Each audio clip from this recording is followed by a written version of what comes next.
All right, my friends, stop worrying so much about Biden's tax increases. I mean, there are going to be some coming down the road. Hey, boy, hey, Cy. Haven't seen him for a while. So, hey, Cy and Trace. Hey, boys.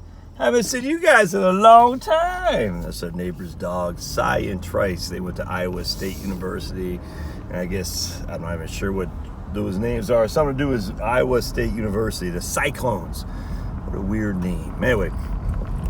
Actually, if you're wondering where I'm going, I'm taking Pablo to get his booster shot for his vax. Actually, he's getting a COVID vax. Actually, Pablo. Actually, I'm not sure what he's getting. Some kind of shot for doggies. All right. Anyway, so Biden's going to get some tax increases. There's no ways around that, Pablo. But it's not going to affect you, man, in terms of the overall tax burden that you pay. I mean, it could in some regards. They get a corporate tax increase a little bit. Look, here's the thing, man. Biden's proposing to get up to 28% from 20% under Trumpster. All right. It was 35%. All right. So let's just start pre-Trump. Corporate tax rate's 35%. All right. Income tax was 39.6 if memory serves. 10, 15, 25, 33, 30, something like that. All right, so post-Trump, after Sniffy, it's going to be corporate income taxes 28%. That's no big deal. You're going to have, 10? They're not going to raise the income tax. They're just going to let that go in 2026. So it's still going to be 10, 12, 22, 24. So for the next couple of years, you still got lower taxes. It's just going to happen. You still have an estate tax that is non-existent for the vast majority of us. You still have a gift tax that is non-existent for the vast majority of us. They're going to increase the SALT deductions, which I always kind of chuckle at because remember, they always say the Republicans want to lower the taxes on the wealthy and make the poor people pay more. And that's exactly what the Democrats are doing by increasing the SALT deductions. I don't have whatever, man. I mean, at this stage, it's literally I can gripe about it all day long. There's nothing to do about it. You just move to a state that has tax friendly. But even like in Georgia, man, you gotta be careful on the county you live in terms of your property tax. Remember, property tax is the biggest tax you're probably going to pay in retirement. And property tax is contingent on your locale. It has nothing to do with the feds. Nothing. And so, while New Hampshire looks very favorable because it doesn't have a state income tax, and frankly, it doesn't have a sales tax, which is nice, but just be advised, your property taxes are through the roof.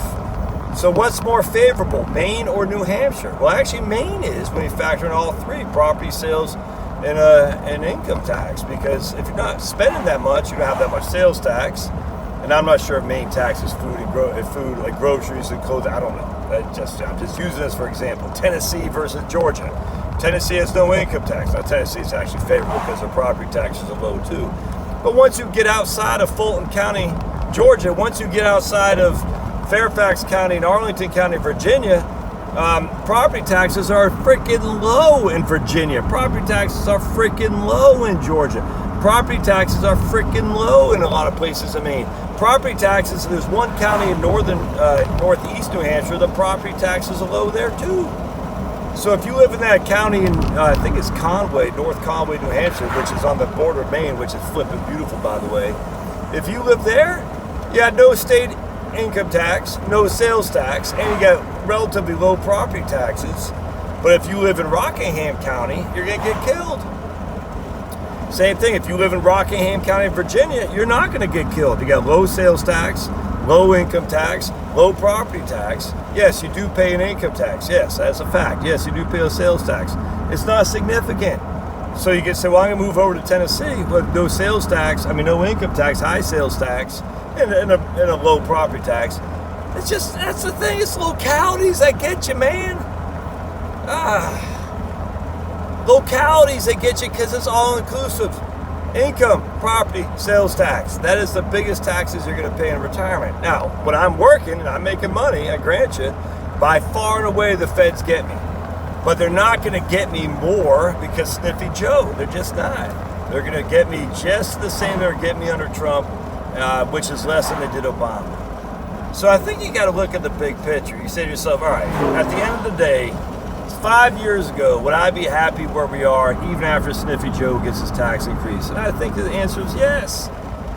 You have less burden to taxes, even with a tax increase. And I think just be grateful for the small wins. And the small win is that for 4 years, with a favorable tax regime that kind of spilled over to Sniffy Joe, and that's not changing that much. It's just not. And oh, by the way, what else did Trump do?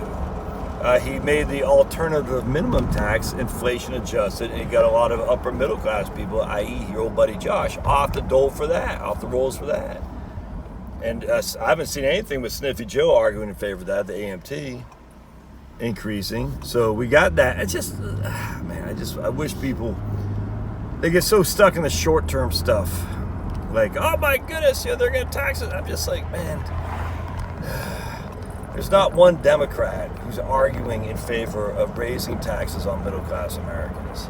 They're just not that stupid. Now, will they do it a back end at some point? Yes. But they don't have enough of a majorities to get this done. They just don't. Off-year elections are horrible for the president's party.